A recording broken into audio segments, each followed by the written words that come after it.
ఒక నిమిషం Kamalakar one second, welcome back to you. Bus Srinivas గారు ఒక నిమిషం. కమలాకర్ గారు, ఐ థింక్ మీ నెట్వర్క్ ఏదో ఇష్యూ ఉన్నట్టుంది, సిగ్నల్ బ్రేక్ అవుతుంది. శ్రీనివాస్ గారు గుడ్ ఈవినింగ్. సో శ్రీనివాస్ గారు, ఒక సిటీ ఎక్స్పాండ్ అవుతుంది, ఒక మెట్రో లాంటి ఒక భారీ ప్రాజెక్ట్ వస్తుందంటే అక్కడ రియల్ ఎస్టేట్ రంగం డెవలప్ అవుతుంది, ఉద్యోగ అవకాశాలు పెరుగుతాయి, యూనివర్సిటీస్ వస్తాయి, విద్యా వ్యవస్థ పెరుగుతుంది. సో ఒక రకమైన కొత్త సిటీ అక్కడ వస్తుందంటే కనుక సిటీ ఎక్స్పాండ్ అయితే ట్రాఫిక్ సమస్యలు తగ్గి కొంత బిజినెస్ పరంగా కూడా వర్కౌట్ అవుతుంది కదా. సో అక్కడ జనాలు లేని ప్లేస్లో మెట్రో వేస్తున్నారంటే ఈ రోజు లేకపోవచ్చు, కానీ మెట్రో ఈ రోజు పిల్లర్ పడితే రేపు పొద్దున్నే మెట్రో రైలు పరిగెత్తది కదా. సో దానికి ఒక 4 సంవత్సరాల టైం పట్టుద్ది. ఈలోపు అక్కడ కొంత రియల్ ఎస్టేట్ భూమి పెరుగుతుంది, కొన్ని యూనివర్సిటీస్ వస్తూ ఉంటాయి. At the same time 4th university కనెక్టివిటీగా ఉంది. సో ఈ ఆలోచన విధానాన్ని ఎట్లా చూడొచ్చు, మీరేం చెప్తారు? మొట్టమొదట ఐ న్యూస్ వీక్షకులకు, మీకు అక్కడ ఉన్నటువంటి మిత్రులందరికీ కూడా నమస్తే. దాంతో పాటు నిన్ననే వచ్చినటువంటి నూతన సంవత్సర శుభాకాంక్షలతో మీకు కూడా. అయితే ప్రభుత్వం తీసుకున్నటువంటి ఈ నిర్ణయాన్ని మొట్టమొదట అభినందిస్తున్నాను. ఎందుకంటే సరే, ఉద్దేశం ఏదైనా ప్రధానంగా ఏ ప్రభుత్వం అయినా అంటే 2007 ఆనాడు 2007లో అనుకొని 2010లో మొదలుపెట్టి 2007లో అనుకొని 2010లో మొదలు పెట్టుకొని 2011లో ఫైనాన్షియల్ క్లోజింగ్ చేసుకొని 2017లో మనం ఆ రోజు ఓపెనింగ్ చేసుకున్నాం. అంటే మోర్ దాన్ ఒక ఆల్మోస్ట్ 8 ఇయర్స్ ఆఫ్ ప్రాజెక్ట్ జరిగింది. 8 to 10 ఇయర్స్, ఒక దశాబ్ద కాలం కష్టపడితే తప్ప మెట్రో లైవ్ లోకి రాలేదు. ఆ తర్వాత 2014లో గవర్నమెంట్ వచ్చిన తర్వాత కొద్దిపాటి చుడి బజార్ పెండింగ్ ఏదో ఉంటే అది కూడా కంప్లీట్ చేసి MGBS నుంచి CBS కి లైవ్ లోకి తెచ్చినటువంటి పరిస్థితి. ఆ రోజు కూడా పబ్లిక్ ప్రైవేట్ పార్ట్నర్షిప్, ఈ రోజు కూడా పబ్లిక్ ప్రైవేట్ పార్ట్నర్షిప్. సరే, ఆ డబ్బులు ఎంత అవుతుంది ఏంది అనేటువంటిది కాకపోయినా కూడా ఈ ప్రభుత్వం తీసుకున్నటువంటి నిర్ణయంలో అంటే ముందు ఎందుకు షామీర్పేట మేడ్చల్ తీసుకోలేదు అంటే, ఎప్పుడు కూడా ఏ వ్యక్తి అయినా కూడా తన వ్యక్తి ప్రయోజనాలు పనంగా ఉంటాయి. ఖచ్చితంగా వ్యవస్థ ప్రయోజనాలు జరిగేటప్పుడు వ్యక్తి ప్రయోజనాలు కూడా ఆశిస్తాడు. ఏ స్వార్థం లేకుండా సమాజం కోసమే పనిచేసే వ్యక్తులు ఎవరు? ముఖ్యమంత్రి పదవి కావాలి కాబట్టి రాజకీయాలు ఉన్నారు. మన స్థాయిలో ఏదో పదవి రావాలి కాబట్టి నిత్యం డిబేట్లలో పాల్గొంటున్నాం, లేకపోతే రాజకీయాల్లో కొనసాగుతున్నాం, ఏదో ప్రతినిధులుగానో లేకపోతే ఇంకేదో. అట్లనే రేవంత్ రెడ్డి గారు 4th సిటీ ఆయన హయాంలో ఒక 4th సిటీ ఏర్పడాలి, దానికి ముందు జాగ్రత్తగా ఒక 10 సంవత్సరాల ప్రణాళిక కాబట్టి మన ప్రభుత్వం నుంచి పార్ట్ 2లో ఏలో భాగంగా వారు 116 కిలోమీటర్లలో 8,000 కోట్లు 24 + 8,000 కోట్లు దాంట్లో డిపిఆర్ పంపించినటువంటిది వాస్తవం. ఇంకో విషయం ఏమంటే, ఇందులో సెంట్రల్ గవర్నమెంట్ అప్రూవ్ చేస్తేనే కదా ఈ ప్రాజెక్ట్ ముందుకెళ్లేది. సెంట్రల్ గవర్నమెంట్ ప్రియారిటీ కూడా తీసుకుంటది. ఒకవేళ మేడ్చల్ ఇప్పుడు తీసుకున్నటువంటి మేడ్చల్ షామీర్పేట ప్రియారిటీగా తీసుకొని, లేకపోతే 2Aలో 4th సిటీని లాస్ట్ ఫేజ్ లో గనక తీసుకోమని చెప్తే గనక ఏదైనా జరిగి ఉండవచ్చు. దానికోసం అయితే పెద్దగా నేను దాన్ని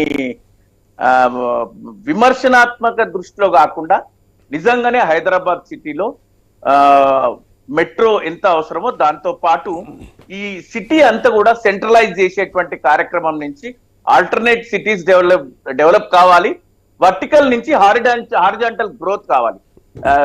ఎంటైర్ సిటీ అంతా కూడా ఒక చోట కేంద్రీకృతం అవుతుంది. దీన్ని ప్యారలల్ గా చేయాల్సిన అవసరం ఉంది. ఈ ప్రభుత్వం ప్యారలల్ గా తీసుకెళ్లే దిశగా చేస్తే మంచిదే. వాళ్ళు ముందిచ్చినా వెనకిచ్చినా అది నిజంగా ఆ రేవంత్ రెడ్డి గారి రియల్ ఎస్టేట్ వ్యక్తిగత ప్రయోజనాలు ఉంటే ఉండవచ్చు. ఎందుకంటే ఆయన కూడా ఒక రాజకీయ నాయకుడే, ఆయన కూడా ఒక పార్టీ నడుపుతున్నారు. వ్యక్తి ప్రయోజనాలు ఖచ్చితంగా ఉంటాయి. వ్యక్తి ప్రయోజనాలు లేకపోతే వాడు సన్యసిస్తాడు, వ్యవస్థ ప్రయోజనాల కోసం పాటుపడడు. కాకపోతే అందులో కొంత ధర్మం ఉండాలి. అయితే ఆ దిశగా ఈ ప్రభుత్వం తీసుకున్నటువంటి నిర్ణయాలను స్వాగతిస్తున్నాం.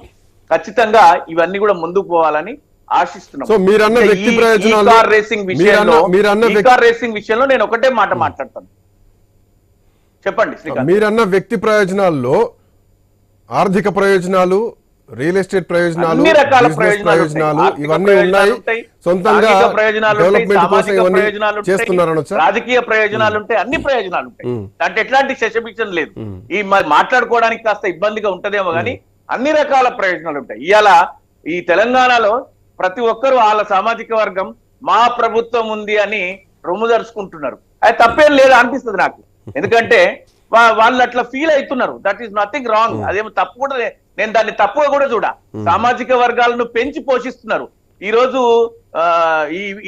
ఇవేంటి రిజర్వేషన్లను రోజుకింత కాంగ్రెస్ పార్టీ పోటీపడి మేము 40 ఇస్తాం 50 ఇస్తాం అంటున్నారు. కానీ ఎవరు కూడా ఏ రాజకీయ పార్టీ కూడా ముందుకొచ్చి ఈ దేశాన్ని ఆర్థిక ప్రాతిపదికన విభజించి సెన్సెస్ లాగా ప్రతి దశాబ్దంకోసారి అభివృద్ధి చెందిన వాళ్ళుగా మేము నిలువరిస్తామని అంటలేదు.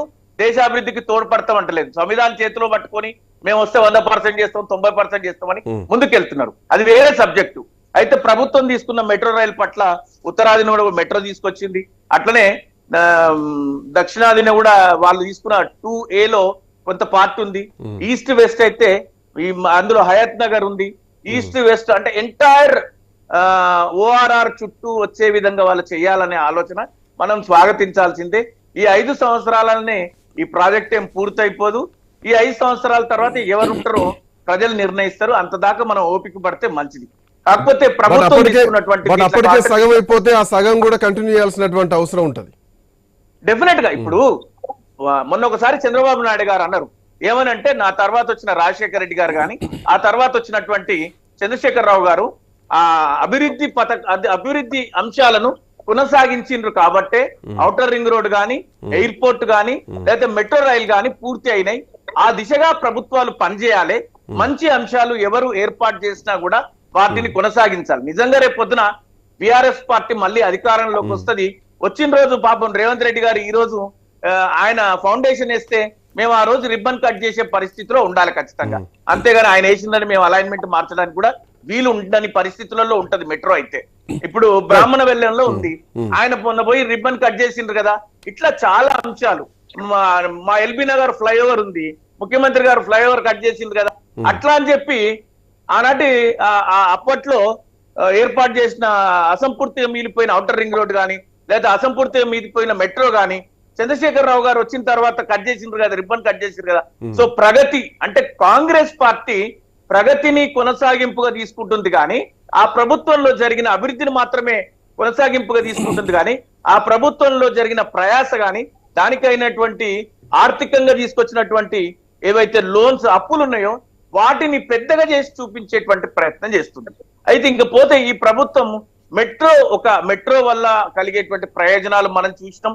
ఈ మెట్రో ఖచ్చితంగా డిపిఆర్లు 2A పంపించిండ్రు, 2 కూడా పంపించే ప్రయత్నం చేస్తా అంటారు త్వరలో. వీటినే కాకుండా వాళ్ళు 90 రోజుల్లో మేము పూర్తి చేస్తాం, రాగానే దస్తూరి పెట్టి కంప్లీట్ చేస్తాం అన్న అనేకమైనటువంటి అంశాలు, 420 హామీలు, 6 గ్యారంటీలు, ఇవన్నీ కూడా అసంపూర్తిగా దాంట్లో భాగంగా ఇప్పటికీ కూడా దీనిపైన క్లారిటీ లేదు. దీనిపైన ఇంకా క్లారిటీ లేదు, ఎప్పుడు పూర్తి చేస్తారన్నది మీ ఉద్దేశం? వస్తుంది దీనిపైన క్లారిటీ. మనం కూడా ప్రభుత్వాన్ని అంత తొందరగా ప్రెజరైజ్ చేయాల్సిన అవసరం లేదు. ఈ సంవత్సర పాలన చూస్తే ఇప్పుడు వాళ్ళు ఒక నిర్ణయం తీసుకున్నారు. అది వద్దనేటువంటి పనేం కాదు, తప్పుడు పనేం కాదు. కాకపోతే వీటితో పాటు ఇదంతా కూడా అర్బనైజేషన్ కి వాళ్ళ స్వప్రయోజనాలకు ఇచ్చేటువంటి ప్రాధాన్యత పేదవాళ్ళకు కూడా ఇవ్వాలి అంటున్నాం. రైతు బంధు రాలే, రైతులకు ఇవ్వాలి.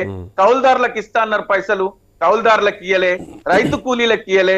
దొడ్డు ఓట్లకు వాళ్ళు మద్దతు ధర ఇస్తా అన్నారు, ఇయ్యలే. ఇట్లాంటి అంశాలను ఎందుకు మర్చిపోతుంది అంటే ఈ రోజు దీనికి మా సోదరుడు చెప్తుండ్రు 18% మేము అప్లై చేస్తాం దీనికి అని చెప్తుండ్రు.